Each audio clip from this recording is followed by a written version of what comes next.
fury once it starts. No, you can't. They're coming for your tower. Kate! Answer me! You don't leave the tower. Hello. Hi. What's going on, Beth? Hi, Joe. Hey. This How is are ya? awesome. I'm doing great. Greetings from Las Vegas. It's so weird. Just I was like, wait, am I on that? And I was looking at myself behind you, and then I got confused on the Zoom. I was like, I'm not wearing. Oh, I see what's happening. I had to do a junket style for both of you today. I mean, you're right. That's very good. Very, very honored. Thanks, Jeff, for having us. Oh, my pleasure. I mean, I've been a fan of yours, Joe's, for many years, and yours too, Beth. So this is a thrill. And not talking comedy today, so it's kind of bizarre, you know. Strange, right? Yeah, it is, you know. But congratulations on Outpost. What a great psychological thriller. You know, Beth, Kate, she's sick of being broken, isn't she? What extremes does she go to? Oh, well, I mean, you're going to have to watch the movie to see all the extremes that she goes to. But yeah, this is certainly a movie that deals with PTSD and trauma and how people deal with it and maybe how people deal with it incorrectly and the consequences of that. And Joe, where did you find the actual Outpost? Did you build that? Was it existing? Because that's a character in the film, isn't it? This was quite a long project. Independent movies are, but this particular one, we needed that. The location was crucial. Otherwise, the movie didn't work. We found the tower, it's Sundance Tower, and it's in Coolin, Idaho, Priest Lake, Idaho, the northern panhandle there. And what an incredible community, a beautiful place. And you know, it took a while to secure the location. We created a great relationship with Dan Brown, who ran the state agency there and allowed us to film up there. But it was a working tower while we were shooting. I mean, people. Yeah, it was an active fire tower. My director of photography, Frank Barrera, I've known forever. And he and I knew that if we were going to do this movie, it was important to actually shoot it at a tower, because the script itself, I'm proud of the script, but it's not that original of a story. It's about a person, it's about isolation, it's about a person that starts to descend into madness and is not sure what's real and what's not. And so that story is familiar. What I think makes the movie stand out, besides terrific performances, is the tower, and that we actually went to a mountain that was 6,300 feet up and shot a movie. Well, you know, the question is, does Kate have what it takes to be an Idaho Lands volunteer? Yeah, that's exactly right. That's exactly right. Better question is, does Beth have what it takes? And I can answer that question, no. No, I don't. Well, you're known for your comedy. This is a psychological thriller. How did your comedy training for both of you prepare you for such a thriller? I'll go first. I mean, I think with comedy, and with horror, there's a lot of can be a lot of big emotions. And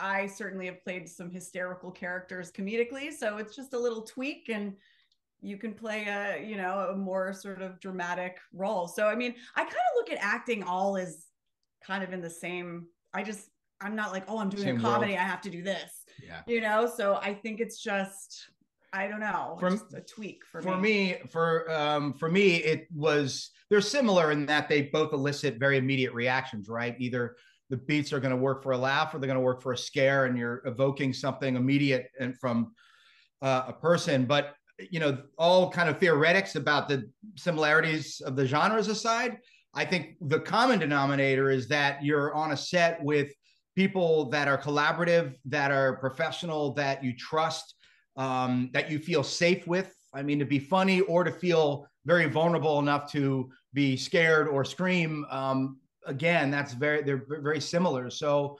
I approached it with create a very safe, and comfortable set. And I think, scary things could happen. Well, this is a physical role as well. Did you do all your own stunts in this movie?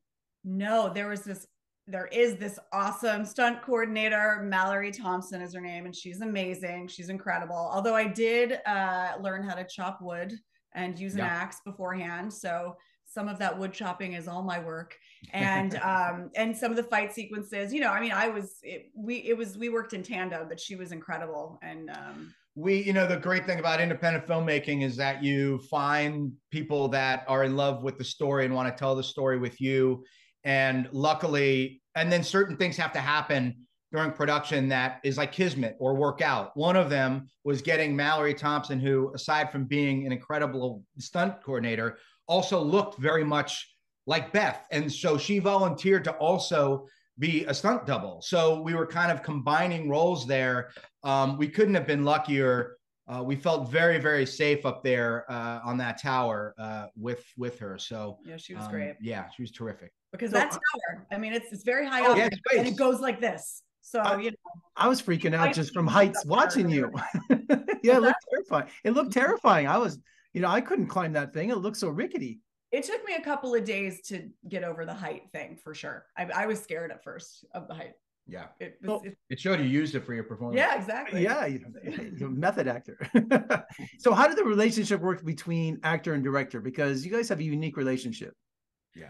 Absolutely. I could speak for, I think both of us. I think it was really great. I mean, it was such an awesome experience. And I really knew it would be, although Joe did do one little tweak, which is that we did have separate rooms during the actual filming of it, because he was in his director mode. So he was up late and I was in actor mode. I needed to kind of unwind, maybe take a bath, wash off the fear. I don't go to sleep when I right. So we were in we were in different modes. And so that really was helpful in terms of shooting, because we had to shoot fast and sort of be in our roles as quickly as possible. So yeah, because the old adage is never go to bed angry, but I guess with you guys, it's never come to set angry, right? That's right.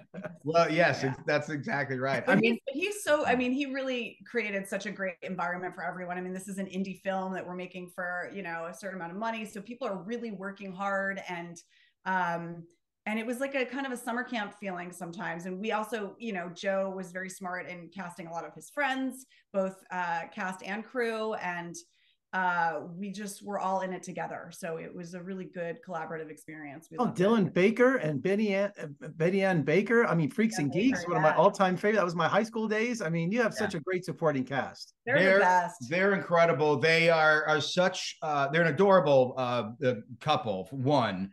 But in addition to that, and aside from being incredibly talented actors separately, they love supporting projects like this. They love supporting independent features, shorts.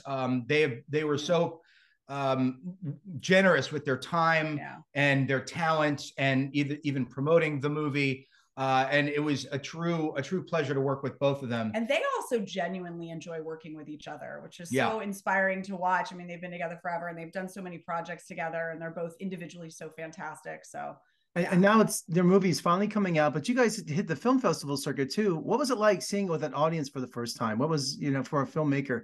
Wow. It was quite emotional. This was a movie that, really I've been wanting to do since I was 13, not this specific story, but to make a horror movie. And we premiered at Fright Fest, a fantastic genre festival over there in the UK. And it was really well received, and they had such an incredible theater there, and the screen was just gigantic. And they were just rabid fans. And so for me, I was so happy to finally see the work that not just what I've done, but the cast and the crew appreciated by so many of these people that love horror movies. It was a dream. Yeah, it was great. We can tell you guys' passion came through in this movie. So congratulations. And thanks for joining me today. I'm such fans of both of you, and now for a whole different reason. So well, thanks for having us. Thank you for appreciate having it. us. You bet. And come visit us in Las Vegas soon. We'd love to have you. You will. I love Las Vegas. Thanks again. All right.